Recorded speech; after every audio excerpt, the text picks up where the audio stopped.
Question number 1. Which of the following is the primary goal of human resource planning? A. To reduce labor costs immediately.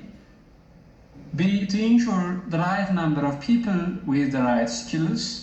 C. To automate all HR processes. And D. To eliminate the need for external recruitment. Okay, primary goal of human resource planning. የትኛው ነው የhuman resource planning primary goal የሆነው ነው? So human resource planning የምንለው እንግዲህ this is the first activity, HR activity or HR function. The primary activity in human resource management function is human resource planning.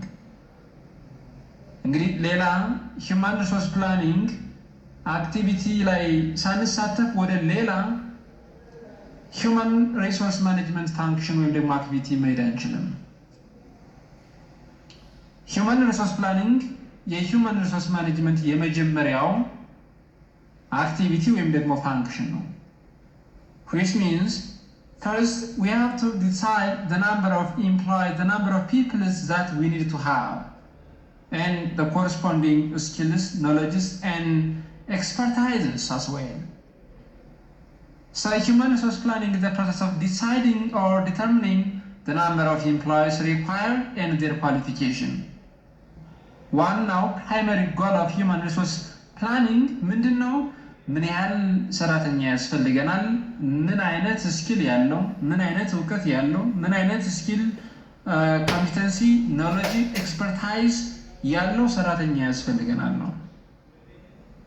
So in terms of number quantify ማድረግ ምን ያህል ሰራተኛ ያስፈልገናል? ለሚቀጥለው አመት ለሚቀጥለው ኳርተር የሚያስፈልገን የሰራተኛ ብዛት ምን ያህል ነው? ኳሊፊኬሽኑስ ምን መምሰል መቻል አለበት የሚለውን የግድ ዲተርሚን ማድረግ ያስፈልጋል ማለት ነው። So the primary goal of human resource planning is to ensure the right number of people with the right skills and knowledge. Choice B ይሆናል ማለት ነው። Okay, question number 2. A job specification focuses on which of the following? A. The duties and responsibilities of the role. This is not about job specification. Rather it is job description. እንግዲህ job analysis የምንለው ሁለት ነገሮችን ይዟል። job specification and job description. job specification ምን ላይ ነው ፎከስ የሚያደርገው ነው ዋናው ጥያቄው። ይህን ስንመለከተው ግን the duties and responsibilities of the role or the job ይሄ job description እንጂ job specification አይደለም። B. The physical environment of the workplace. C. The human qualities, traits, the skills required to perform the job, and D. The reporting structure of the organization. Job specification doesn't focus on the reporting structure of an organization. Rather, it focuses on the human qualities, behaviors, competencies, skills required to perform a given job. So the correct answer for question number 2 is choice C. Question number 3. The halo effect in an interview occurs when halo effect የምንለው ኢንተርቪው በምናደርግበት ጊዜ የሚፈጠር ነው። ስለዚህ ይሄ የሚፈጠረው መቼ ነው? A. The interview likes the candidate's name. halo effect በዚህ ጊዜ አይፈጠርም። ኢንተርቪወሩ ወይም ደግሞ ኢንተርቪው የሚያደርገው አካል ኢንተርቪው የሚደረገውን ካንዲዴት ስሙን ስለወደደው halo effect ይፈጠራል ማለት አይደለም። halo effect የሚፈጠርበት ሌላ መንገድ አለ። B. One positive characteristic of a candidate shadows all other negative traits or behaviors. And C. The interviewer compares two candidates against each other. ኢንተርቪወሩ ኢንተርቪው በሚያደርግበት ጊዜ አንደኛውን ካንደኛው ጋር አንደኛውን ካንዲዴት ካንደኛው ጋር የሚያወዳድር ከሆነ ነው የሚለው። ስለዚህ ይሄም halo effect አይደለም። D. The candidate arrives early for the interview. ኢንተርቪው የሚደረገው አካል ወይም ደግሞ ካንዲዴቱ ኢንተርቪው ከመደረጉ በፊት ሰዓትን ጠብቆ ወይም ደግሞ ኤርሊ አራይቭ ማድረጉ ወይም ደግሞ መድረሱ ኢንተርቪው ቦታ ላይ halo effect እንዲፈጠር ያደርገው። halo effect የሚፈጠረው መቼ ነው? እንግዲህ ካንዲዴቱ የተለያየ ቢሄቪየር የተለያየ ፐርፎርማንስ ሊኖረው ይችላል። ስለዚህ እዚህ ጋር ምንድን ነው አንድ ካንዲዴት ኔጌቲቭ ትሬትስ ኔጌቲቭ የሆነ ፐርሶናሊቲ ወይም ደግሞ ቢሄቪየር ሊኖረው ይችላል። ብዙ የማይፈለግ ኔጌቲቭ የሆነ ትሬት ወይም ቢሄቪየር ሊኖረው ይችላል ያ ካንዲዴት። ያንን አንድ ሲንግል በሆነች ፖዚቲቭ ካራክተር ምን እናደርገዋለን? እንከልለዋለን ወይም ደግሞ ሻዶው እናደርገዋለን ወይም ደግሞ እናጠፋዋለን ማለት ነው። which means መጥፎ ሲሰራ የነበረን ሰው በተደጋጋሚ መጥፎ ይሰራ የነበረን ሰው ወይም ደግሞ ሰራተኛ ካለ የሆነ ሰዓት ላይ ጥሩ ስራ በሚሰራበት ጊዜ ኦኬ ለካ እንደዚህ መስራት ይችላል ብለን ያንን መጥፎ ሲሰራ የነበረውን ነገር ሻዶው የምናደርግበት መንገድ ነው ማለት ነው። ይሄ ሃሎ ኢፌክት ይባላል። whereas positively ሲሰራ የነበረ ሰው ጥሩ ፐርፎርማንስ የነበረው ሰው ጥሩ ዲሲፕሊን የነበረው ሰው ወይም ደግሞ ሰራተኛ ጥሩ ፐርፎርም ማድረግ የሚችል ሰራተኛ የሆነ ሰዓት ላይ የሆነች ሚስቴክ ሲፈጥር ሙሉ በሙሉ በዛች ሲንግል ዋን ኔጌቲቭ ካራክተር ሙሉ በሙሉ የነበረውን ፖዚቲቭ ፐርሶናሊቲ ሃሎ ኢፌክት የሚፈጠረው ማለት ነው። አንድ ሲንግል የሆነች ካራክተር ኔክስት ሙሉ በሙሉ ያችን ሲንግል የሆነች አትሪቢዩት በመጠቀም ወይም ካራክተር በመጠቀም ያንን ካንዲዴት ሙሉ በሙሉ አትሪቢዩት እናደርገዋለን። መጥፎ ነው ወይም ደግሞ ጥሩ ነው ብለን ማለት ነው። ስለዚህ ካንዲዴቱን ኢንተርቪው በምናደርግበት ጊዜ አንድ ሲንግል ፋክተር በመውሰድ እንዲያልፍ ማድረግ ወይም ደግሞ እንዲወድቅ ማድረግ የምንችልበት አጋጣሚ ሊፈጠር ይችላል ማለት ነው። እንደዚህ አይነት ፕሮብለም ሊፈጠር ይችላል። ይሄ ሃሎ ኢፌክት ይባላል። ብዙ ጊዜ ኢንተርቪው ላይ ሊፈጠር የሚችል ነገር ነው ማለት ነው። ኦኬ question number 4 what is the main difference between induction and orientation? ስለ ኢንዳክሽን እና ኦሪየንቴሽን በዋናነት ልዩነቱ ምንድን ነው? there is no difference, they are the same or synonyms ነው የሚለው። B induction is long term process while orientation is one day event. ኢንዳክሽን የምንለው ሎንግ ተርም ፕሮሰስ አይደለም፣ whereas orientation የምንለው one day or one time activity አይደለም። ኦሪየንቴሽን እንዳስፈላጊነቱ በየአመቱ መጀመሪያ ላይ ኦሪየንቴሽን ሊሰጥ ይችላል፣ ወይም ደግሞ እንዳስፈላጊነቱ ኮንቲኒስሊ ኦሪየንቴሽን ለሰራተኞቹ ሊሰጥ ይችላል ማለት ነው። so it's not a one time and one day event and activity, it is beyond that. Okay, C induction is the formal act of introducing the employee to the job. Orientation is the broader process of integrating them into company culture. The induction is only for managers. Induction is not only given for managers. ማኔጀሮቹን ብቻ አይደለም ኢንዳክሽን የምንሰጠው። ስለዚህ ኢንዳክሽን የምንለው እንግዲህ ከስራ ጋር የተያያዘ ትሬኒንግ መስጠት ማለት ነው። አብዛኛውን ጊዜ ኢንዳክሽን እና ኦሪየንቴሽን የሚሰጠው መቼ ነው ቢባል አዳዲስ ሰራተኞች ወደ ተቋሙ በሚመጡበት ጊዜ በሚቀጠሩበት ጊዜ እነዛን አዳዲስ ሰራተኞች ከስራው ጋር ማላመድ ከኦርጋናይዜሽን ካልቸሩ ጋር ማላመድ ግድ ይላል። ይሄ ነው ኢንዳክሽን እና ኦሪየንቴሽን የምንለው። አንደኛው ስራ ላይ ፎከስ ያደርጋል፣ አንደኛው ደግሞ ካምፓኒ ካልቸሩ ላይ ወይም ደግሞ ኦርጋናይዜሽን ካልቸሩ ላይ ኦርጋናይዜሽን ፖሊሲ ሩልስ ስትራቴጂስ ኤንድ ጎልስ ላይ ፎከስ ያደርጋል ማለት ነው። ስለዚህ ኢንዳክሽን እና ኦሪየንቴሽን የምንለው ምንድን ነው? we have to introduce the newcomer, the new employee with the job and ካምፓኒ ካልቸርስ። ኢንዳክሽን በዋናነት ሰራተኛውን ከስራው ጋር ማላመድ። ለምሳሌ ማሽን ኢኩዊፕመንት ተጠቅሞ የሚሰራ ከሆነ ማሽኑን መጠቀም ያለብህ እንደዚህ ነው፣ ኢኩዊፕመንቱን መጠቀም መቻል ያለብህ እንደዚህ ነው፣ ስራውን መስራት ያለብህ እንደዚህ ነው፣ የመጀመሪያው ፕሮሲጀር ይሄ ነው፣ ዘንድ መስራት ያለብህ ሁለተኛ ይሄ ነው፣ ሶስተኛ ይሄ ነው ብለን ያንን ሰራተኛ ከስራው ጋር ማላመድ ወይም ደግሞ ኢንትሮዲውስ ማድረግ በተሰሪት ኢንዳክሽን ይባላል ማለት ነው። ኦሪየንቴሽን የምንለው ግን በአጠቃላይ ስለ ካምፓኒው ሁኔታ ይህስ የድርጅቱ ሎንግ ተርም ጋል ምን እንደሚመስል ካምፓኒ ፖሊሲው፣ ስትራቴጂው፣ ካልቸሩ ምን እንደሚመስል we have to supply such kind of information about the newcomer for the new employee. ስለዚህ ድርጅቱን እንዲላመድ ማድረግ መቻል አለብን ማለት ነው። ቾይስ ሲ ይሆናል ማለት ነው። question number 5 vestibule training is a method where A. employees learn on the actual job sites. ይሄ ኦን ዘ ጆብ ትሬኒንግ ይባላል። ሰራተኞቹ አክቹዋል ጆብ ሳይት ላይ በመገኘት ሜቢ እንዳስፈላጊነቱ ስራውን በመስራት አሊያም ደግሞ ያ ስራ እንዴት መስራት እንዳለበት እያዩ ማለት ነው። ስለዚህ ቬስቲቡል ትሬኒንግ ሜትድ አይደለም፣ ኦን ዘ ጆብ ትሬኒንግ ነው ማለት ነው። ቢ ትሬኒንግ ኢዝ ኮንዳክትድ ኢን ኤ ሲሙሌትድ ኢንቫይሮንመንት ዩዚንግ ኢኩፕመንት ሲሚላር ቱ ዋት ኢዝ ዩዝድ ኦን ዘ ጆብ። ይሄ የቾይስ ቢ የሚለው ምንድን ነው? ሲሙሌትድ የሆነ ኢንቫይሮንመንት which means an environment having machines and equipments which are similar in the actual work environment.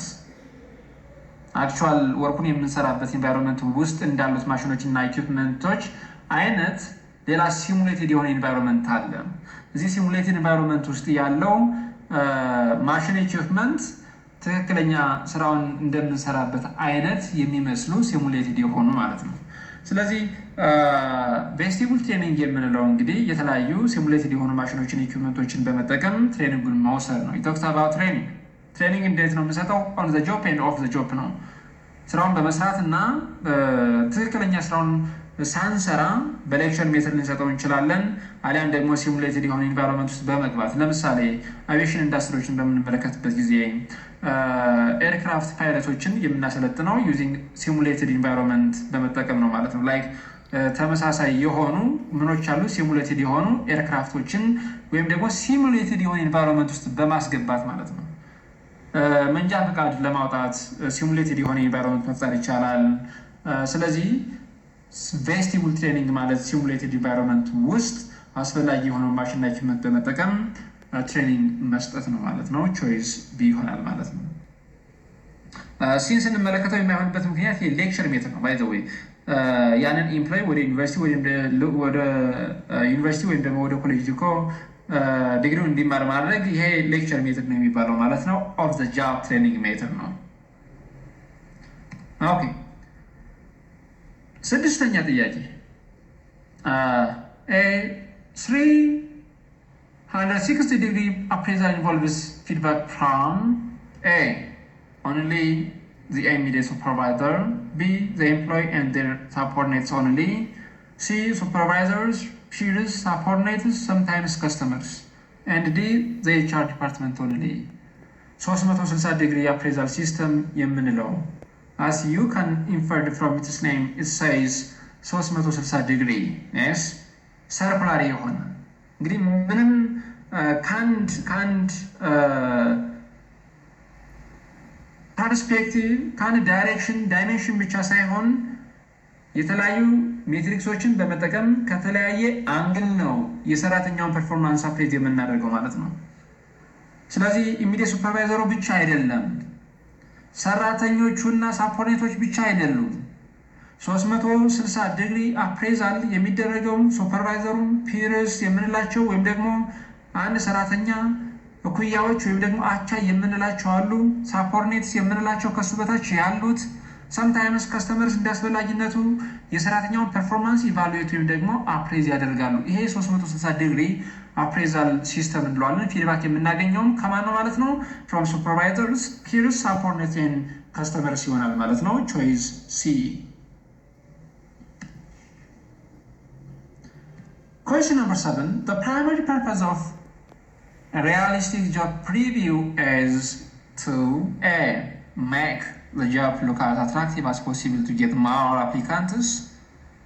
እንግዲህ ስራው ሞር አትራክቲቭ እንዲሆን ማድረግ አይደለም። ብዙ አፕሊካንቶችን አትራክት ለማድረግ ስራውን አትራክቲቭ ማድረግ ሳይሆን ጆብ ፕሪቪው የምንሰራው ሪያሊስቲክ ጆብ ፕሪቪው የምንሰራው የሚቀጠረውን አካል ስለዛ ስራ ምን አይነት ኔጌቲቭ ነገር ምን አይነት ፖዚቲቭ ነገር እንዳለው ለሰራተኛው ማሳወቅ መቻል ነው። ለአፕሊካንቱ ወይም ደግሞ ለካንዲዴቱ ማሳወቅ መቻል ነው። So this is very important to reduce the future turnover when the HR managers and other respective parties supply both negative and positive information about the job.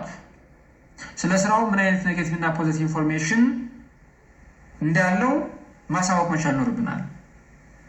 yes ስለዚህ positive and negative information about the job should be provided for the candidates ምክንያቱም ፊውቸር ተርኖቨሩን ለመቀነስ ማለት ነው። ነገ ከነገ ወደዛ ሰራተኛውን ቀጥረን ኢሚዲየትሊ እንደቀጠር ነው በነጋታው ወይም ደግሞ በሳምንቱ አሊያም በወሩ እንዳይሄድብን የግድ ሪያሊስቲክ የሆነ ጆብ ፕሪቪው መሰራት መቻል አለበት ማለት ነው።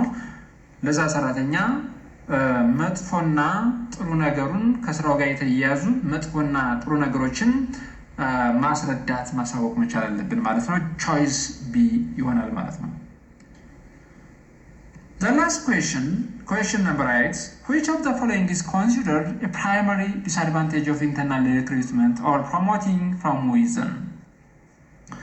A, it significantly increases the cost for hire.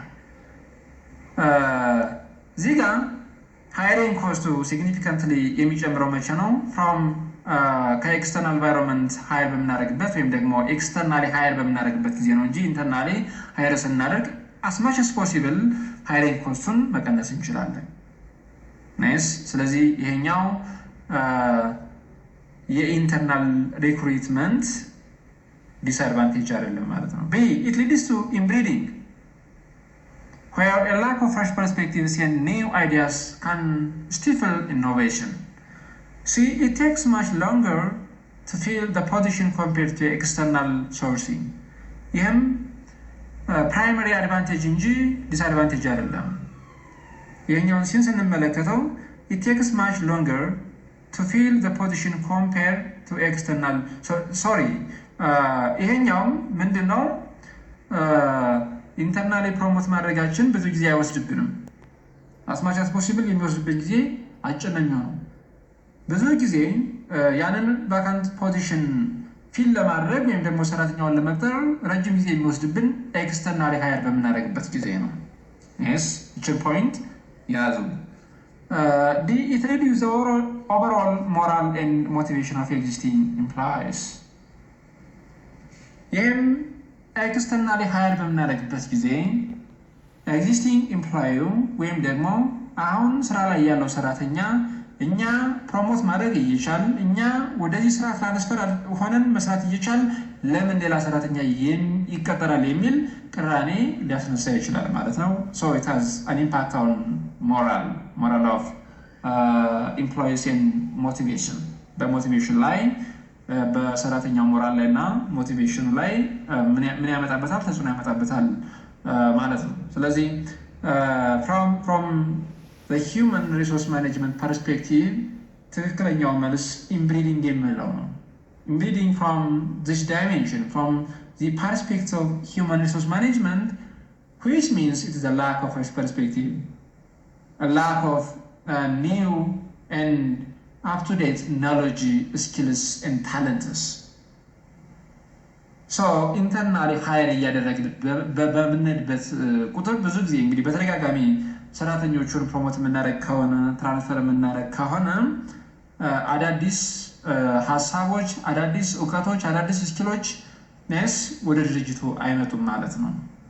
ሶ ኤክስተርናሊ ሃየር በምናደርግበት ጊዜ ግን እንደዚህ አይነት ፍሬሽ የሆነ ፐርስፔክቲቭ፣ አዳዲስ የሆነ አይዲያ፣ አዳዲስ የሆነ እውቀት፣ ኢኖቬሽን እንዲመጣ ማድረግ እንችላለን ማለት ነው። ስለዚህ ቢን ስንመለከተው is the primary disadvantages of internal recruitment, which is when he promotes or transfer employees, it leads to inbreeding, lack of fresh perspective and new idea.